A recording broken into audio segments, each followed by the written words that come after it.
अनि यो हिजो त्यो डिप्लोमा क्लास सकाएर म एउटा +2 को 12 क्लासको चाहिँ क्लास लिने थिएँ। अनि त्यसमा चाहिँ तिमीहरू 4-5 जना चाहिँ आउट नभइकन बसिराख्यो कि त्यहाँ। अनि विद्यार्थी तर्से एकछिन है, त्यो किन त्यस्तो गरे तिमीहरूले है? त्यो तिमीहरूको च्याट रुम होइन भनेको कि त्यो टिचरको पर्सनल चाहिँ स्टडी टिचिङ रुम हो जुम भनेको चाहिँ है। तिमीहरूले त्यो मेरो पर्सनल त्यसरी आइडी चाहिँ युज गरेर मिसयुज गरेर भन्छ है, त्यो चाहिँ गर्नु भएन। त्यो तिमीहरूको लागि तिमीहरू यदि च्याट गर्नु भने चाहिँ ग्रुपमा च्याट गर्न मिल्छ है, मेसेन्जरमै चाहिँ ग्रुप तिमीहरू बनाऊ, ग्रुपमा चाहिँ च्याट गर्न मिल्छ। त्यसरी टिचरको त्यो आइडीलाई चाहिँ मिसयुज चाहिँ गर्ने होइन है। यो नेक्स्ट टाइम चाहिँ नहोस् फेरि। रुटिन बाहेकको टाइममा चाहिँ तिमीहरू कहिले पनि क्लासमा इन्टर नगर है। अब यहाँ हामी सहिलोको लागि चाहिँ सबैलाई इनेबल गरिदिन्छौँ, सबै आउन मिल्ने गरिदिन्छौँ है। अनि त्यो गर्दाखेरि चाहिँ सबै यहाँ हिजो पनि बिचबिचमा यो सेरा सुनवार पनि आइरहेको थियो है क्लासमा चाहिँ। अनि अरू पनि पडमजी पनि आइराख्नु भएको थियो है। त्यो म त थाहा नभएर हो सर, त्यो पछि उ गरेको त्यसैमा हो कि भन्ने जस्तो लाग्यो। रुटिन बाहेकको टाइममा चाहिँ कहिले पनि नआउने भनेको कि। रुटिन बाहेकको टाइममा हस् हुन्छ सर। कहिले 12 को हुन्छ उतातिर, कहिले 11 को हुन्छ, त्यो भइरहेको हुन्छ है।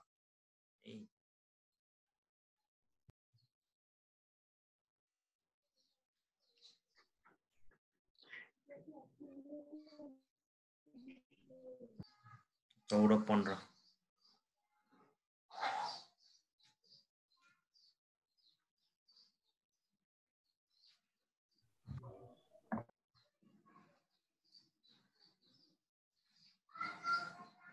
जहिले यसरी बोर्डमा लेखेर पढाउनु पाएर हामीलाई पनि सहिलो है। तिमीलाई सहिलो। स्कुलमा त्यो अलिकति सबै यसरी ठ्याक्कै मिल्दैन कि, त्यहाँ स्ट्यान्ड राखेर लाइट सबै त्यहाँ बोर्डमा अब हाइट नमिल्ने यताबाट अनेक प्रब्लम छ कि त्यहाँ बोर्डमा चाहिँ। त्यो भएर त्यहाँ गर्नै सकिरहेको छैन। बाध्य भएर हामी त्यही उसमा गर्नुपर्ने अवस्था भइरहेछ है, कम्प्युटरबाटै ल्यापटपबाटै। अब पनि त्यहाँ हेरौँ केमिस्ट्री ल्याबको ऊ ल्याएर पनि अब सोचिरहेको छ हामी। अब त्यो पनि प्रयास गरौँला ल्याएर चाहिँ, पनि मिल्न सक्छ है। ल अब त्यसो भए यसलाई कम्प्लिट गर्न खोज्दैछु।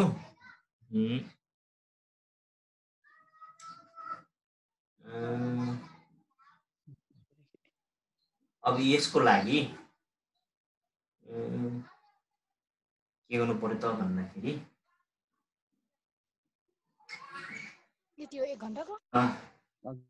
यहाँ पनि अब सेम लजिक त त्यही नै हो। पीमा चाहिँ हामीले पहिले 4 छ भने पहिले 4 छ माने चाहिँ ए र पी बीच चाहिँ कस्तो फोर्स हुनेबाट अब एमा रहेको चार्ज र पीमा रहेको चार्ज बीच रिपल्सिभ हुने भयो हैन। भन्दाखेरि यसले यो एमा रहेको चार्जले हुने इलेक्ट्रिक फिल्डको डिरेक्सन यतातिर जाने हो। रिपल्सिभ भनेको ढकिने है, पीबाट टाढा लान खोज्ने भयो है। यो ए भन्दा टाढा लान खोज्ने भयो। पीमा रहेको चार्जलाई ए भन्दा टाढा लान खोज्ने भयो कि, फार प्लेसमा लान खोज्ने भयो। अनि बीमा पनि पोजिटिभ छ, पीमा पनि पोजिटिभ छ, यसले पनि त्यही नै गरेको। बीबाट अझ टाढा लान खोज्ने भयो भने ई2 को डिरेक्सन चाहिँ के त यतातिर। अब E1 E2 निकाल्ने हिजो जस्तै अघि जस्तै फर्मुलाको पासमा Q/r² गरेर निकाल्ने। E2 पनि यो डिरेक्सन चाहिँ मेन्सन गर्ने एलोङ के हो त्यो चाहिँ लेख्ने, एलोङ एउटा नाम दिँदा हुन्छ। अनि E2 पनि त्यसरी निकाल्ने है, E2 पनि त्यसरी नै निकाल्ने, यो पनि डिरेक्सन लेख्ने। अनि अब यो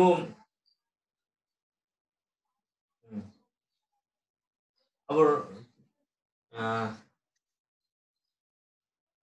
अनि त्यसपछि आएर अब हामीलाई रिजल्टेन्ट इलेक्ट्रिक फिल्ड निकाल्नु छ। Find the electric field at a point midway between them भनेको छ। रिजल्टेन्ट निकाल्नको लागि चाहिँ यो E इक्वल टु है, E इक्वल टु एक आपसमा है E1 - E2 गर्ने है, किन अपोजिट डिरेक्सनमा छ नि त, त्यहीबाट E1 - E2 चाहिँ गर्ने है। त्यहाँबाट चाहिँ निकाल्न सकिन्छ है त। यसको एन्सर चाहिँ कति छ भन्दाखेरि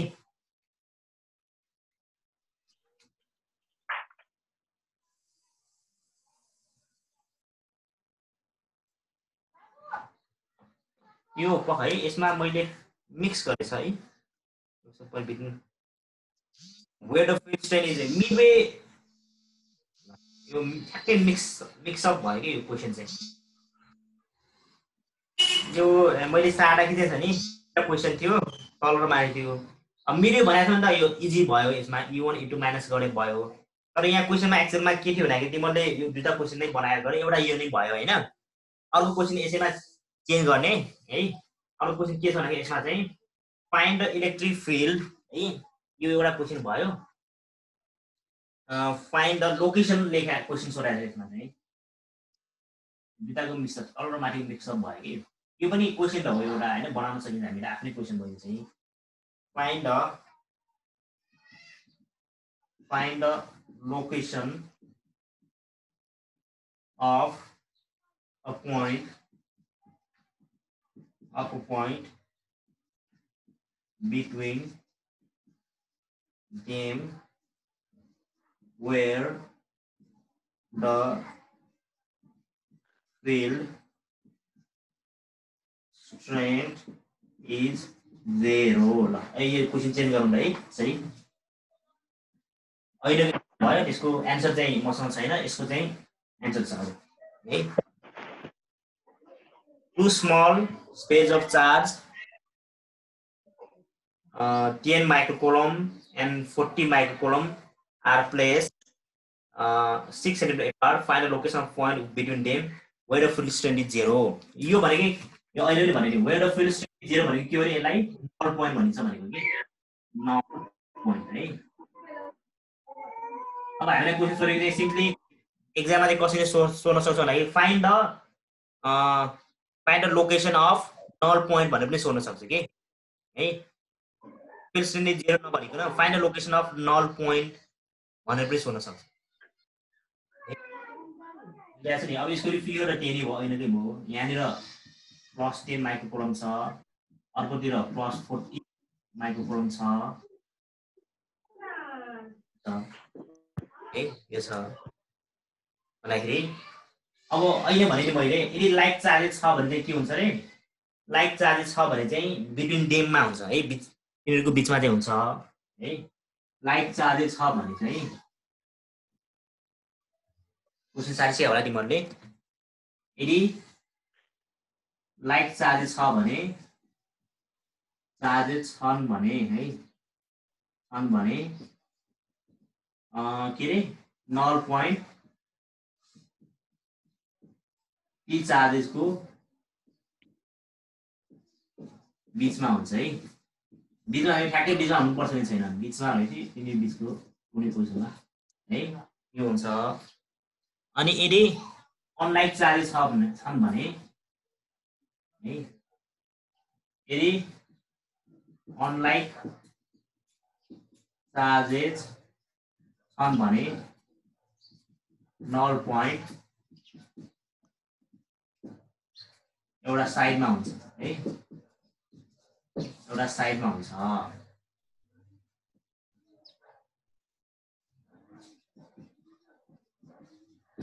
है त यो एउटा चाहिँ बुझ्नु पर्यो के अब यहाँ लाइक चार्ज भएको हुनाले इन्जिनको बीचमा हुन्छ कुनै ठाउँमा पी भनौँ है हामीलाई तिनीहरु बीचको डिस्टेन्स टोटल डिस्टेन्स 6 मिटर दिएको छ यसमा टोटल डिस्टेन्स 6 मिटर दिएको छ नि त हो यो छ भन्दाखेरि यो पी चाहिँ यो ए बाट भनौँ हैन ए र बी छ ए बाट यदि हामीले यक्स डिस्टेन्समा मार्यो भने चाहिँ बी बाट पी को डिस्टेन्स 6 माइनस यक्स हुने भयो नि त है ठीक छ यो हो अब यहाँ ऐन जस्तै ए मा रहेको चार्जले पी मा रहेको चार्जले दिने इलेक्ट्रिक फिल्ड इन्टेन्सिटी डिरेक्सन भनेको यतातिर हुने भयो E1 हुने भयो अनि यो बी मा रहेको चार्जले दिने इलेक्ट्रिक इन्टेन्सिटी भनेको यो डिरेक्सन हुन्छ अपोजिट डिरेक्सनमा हुन्छ के है भन्दाखेरि यहाँ पनि के त अब ऐन जस्तै सेम प्रोसेस त त्यही नै हो अब यहाँ चाहिँ x को टर्ममा हुन्छ E1 = 1/4 पाइ एप्सिलन अब q को ठाउँमा यसले दिने है यो 10 माइक्रोकुलमलाई अन्त क्यान्सल त हुन्छ के छ 10 को पावर -6 डिवाइडेड बाइ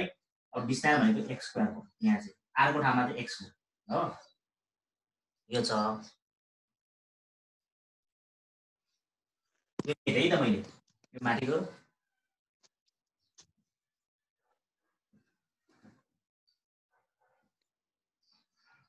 अब त्यसपछि अब e2 निकाल्ने हो भने चाहिँ e2 = 1/4 पाइ एप्सिलन अनि अब 10 को ठाउँमा यहाँ 40 छ 40 × 10 को पावर -6 डिवाइडेड बाइ अब डिस्टेन्स को ठाउँमा 6 - x को स्क्वायर है यो छ अब p चाहिँ नल पोइन्ट हुनको लागि for p to be null point हुनुको लागि त रिजल्टेन्ट इलेक्ट्रिक फिल्ड इन्टेन्सिटी कति हुनुपर्छ रे 0 है E equal to E1 minus E2 equal to है त 0 हुनु पर्यो रिजल्टेन्ट इलेक्ट्रिक फिल्ड इन्टेन्सिटी भनेको or E1 minus E2 भनेको चाहिँ सिम्पली यो नलेखिकन E1 minus E2 equal to 0 लेख्यो E1 भनेको त यहाँबाट कति छ त भनेको यो 1/4 pi epsilon a into 10 to the power -6 divided by x square minus यो 1/4 pi epsilon 40 into 6 minus x whole square equal to 0 है अब यो त और यो त बोर्ड साइडमा के रे उडातिर लाउँदाखेरि मैले है त और यसलाई a into 10 to the power -6 divided by यो उडातिर लगेर यस्तो गर्न पाएँ हैन यो मैले एकैचोटि गरे यो 40 into 10 to the power -6 divided by 6 minus x को whole square 1/4 pi epsilon 1/4 epsilon cancel भयो कि यो पनि क्यान्सल गर्दा हुन्छ यहाँ पनि 10 र यो 0 क्यान्सल भयो 1 by बाँकी भयो x square equal to 4 by 6 minus x को होल स्क्वायर हो देखाइ तिम्रो त्यहाँ अनि यो भनेको त यसको स्क्वायर गर्ने हो भने बोर्ड साइडमा स्क्वायर गर्ने 1/x बाँकी हुन्छ यहाँनिर चाहिँ 2 divided by 6 minus x मात्र बाँकी हुने है ठीक छ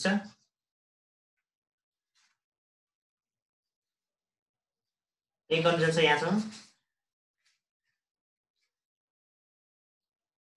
है अब यहाँबाट चाहिँ के त और 6 minus x equal to 2x हुने भयो और यो 6 minus x equal to 3x sorry 6 equal to 3x और x equal to 2 यो सेन्टिमिटरमै छ है यो राइट 2 सेन्टिमिटर यो चाहिँ के त हामीले x भनेको a बाट लिएको छौं p पोइन्ट चाहिँ हो सो x a बाट 2 सेन्टिमिटर राइट साइड तिर हो यो फिगरमा यो a यो b यो p छ भने यो भनेको 2 सेन्टिमिटर हुन्छ a बाट 2 सेन्टिमिटर यो बीचमा a र b को बीचमा चाहिँ के हुने रहेछ त नल पोइन्ट चाहिँ हुने रहेछ र d बाट दिने भए चाहिँ के त b बाट कति सेन्टिमिटर हुने पर्यो 6 minus 2 भनेको 4 सेन्टिमिटरको डिस्टेन्समा चाहिँ नल पोइन्ट चाहिँ हुने रहेछ बुझिरहेछ यो केही कन्फ्युजन छ कसैलाई विजय पुन मगर कन्फ्युजन छ नो सर अनि त्यसपछि अरु को छ आज पूजा तामाङ केही कन्फ्युजन छ छैन सर अरु को छ सर बुझेकै छैन भर्खरै जोइन गरेको ल हेर किन ढिलो नि त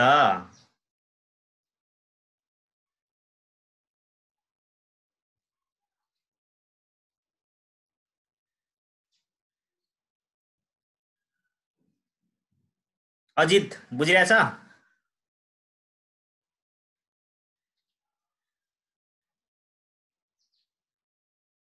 अजित खै छ कि छैन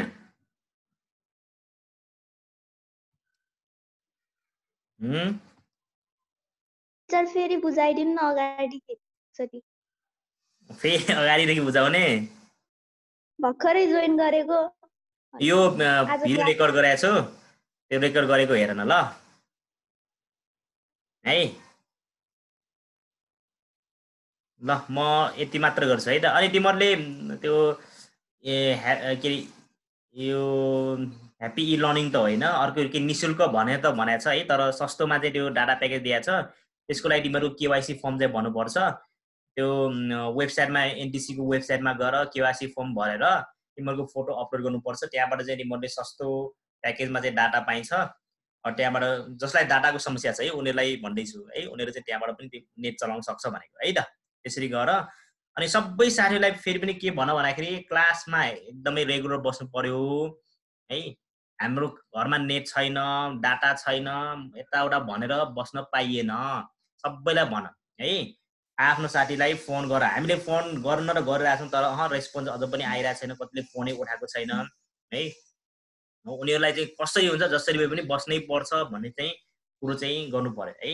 मतलब तिमीहरू जहाँ दिन अब जहाँ दिन पाउँछ फेल हुने स्वाभाविक नै हुन्छ भनेको के है। किनभने पढ्न नपाएपछि गाह्रो त भइहाल्छ है।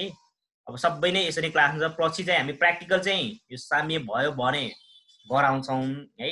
नत्र चाहिँ यसैको आधारमा यो अनलाइन क्लासमा बसेको आधारमा नै प्र्याक्टिकल मार्क्स पनि हामी त्यसरी नै पठाउँछौँ है। इन्टरनल मार्क्स त टेन्सन नै हुन्छ। हामी अनलाइन एक्जाम पनि अब म सबै साथीलाई खबर गर, छिट्टै नै तिमीहरूको अनलाइन एक्जाम हुँदैछ है। छिट्टै नै यो फर्स्ट एसेसमेन्ट हुँदैछ है। अब केही दिनमा नै हुन्छ।